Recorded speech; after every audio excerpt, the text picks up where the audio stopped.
Karibu mpenzi mtazamaji, mpenzi msikilizaji katika kipindi kingine tena cha Gospel Alarm. Naitwa mtumishi Jovini kutoka huduma ya Gospel Alarm. Leo nimekuletea audio ambayo inakwenda kwa jina la Amka Upige Hatua. Amka upige hatua. Amka upige hatua. Kama wewe una mpango wa kukata tamaa, au kama ulikwisha kukata tamaa, au kama unadhani kwamba unaelekea kukata tamaa, ni muhimu usikilize hii audio. Utaweza kupata nguvu na utaweza kupata nafasi nyingine tena ya kuweza kupiga hatua na kuendelea mbele katika hatima yako, au katika yale ambayo unayatarajia.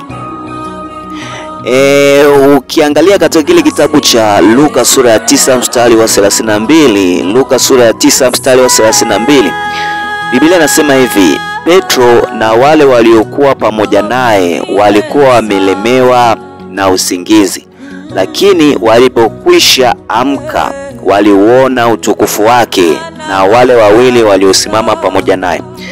Cheki ule mstari. Biblia inasema lakini walipokwisha amka waliuona utukufu wake. Lakini walipokwisha amka waliuona utukufu wake.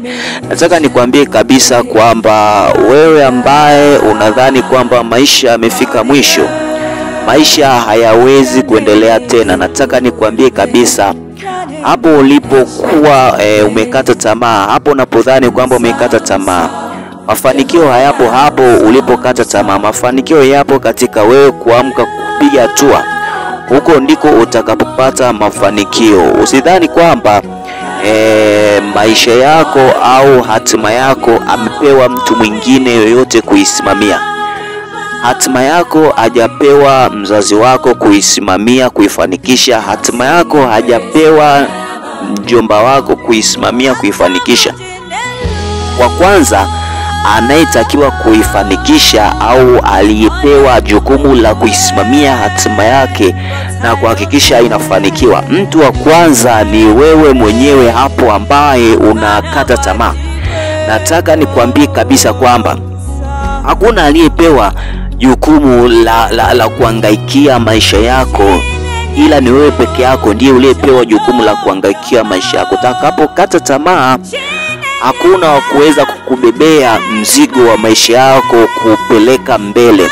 Hakuna wa kukubebea mzigo wa hatima yako kukupelekea mbele, kukufanikishia, ila ni wewe mwenyewe hapo ambaye unakata tamaa. Ukikata tamaa, hakuna mtu mwingine mbadala ambaye atakushika hiyo nafasi uliyokatia tamaa kupelekea mbele, kwamba wewe utaikuta mbele kwamba imekwisha kufanikiwa.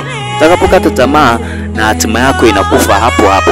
Utakapokata tamaa na maisha yako yanafia hapo, hayawezi yakaendelea mbele. Hakuna kubebea mzigo hatima yako. Hakuna wa kubeba maisha yako, ila wa kwanza ni wewe peke yako. Ndiye mwenye jukumu la kwanza la kubeba mzigo wa maisha yako.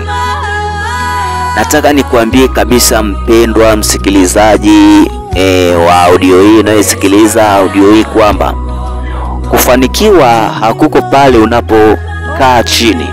Kufanikiwa hakuko pale unapokata tamaa, kwamba umekata tamaa, umekaa chini. Hauwezi kufanikiwa hapo ulipokaa, ila unapoanza kupiga hatua, unapopiga hatua na kwenda mbele.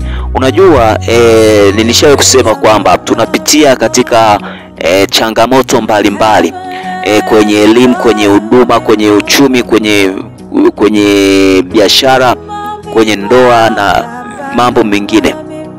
Changamoto zipo.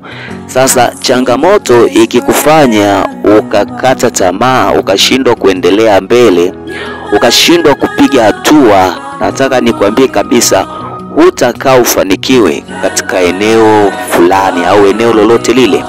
Huwezi ukakaa ukafanikiwa katika eneo ambalo umelikatia tamaa.